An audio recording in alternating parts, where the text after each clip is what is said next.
Hey guys, I'm Rita, and in this episode I will show you how you can post a standard journal on Bokio accounting software.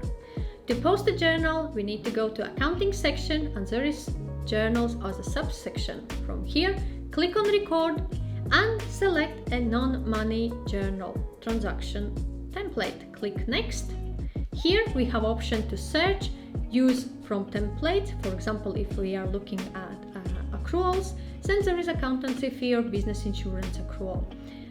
But I will create a manual journal, so I will have a journal called 2022-08 and pension contribution.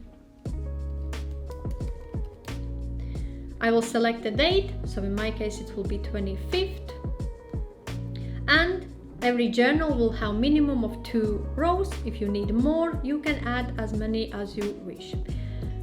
Search by account, so in my case it will be pension, and it will be liabilities pension, and this will be amount 250, what I will pay to directors pension contribution fund.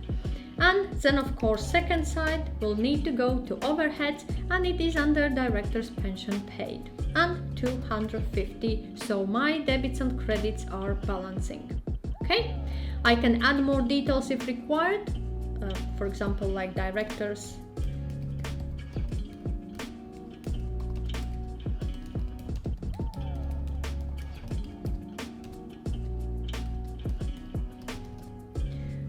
and I can click preview and schedule. This will be journal what will be posted in my Bokio accounting software dated 25th/08 and click schedule. Okay, so I can view in to-dos. So if I go to my things to do, I can see transactions what need to be recorded below there.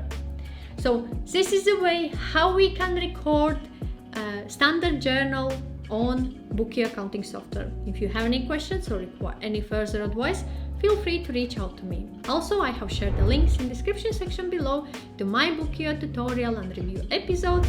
If you have not seen those, check them out.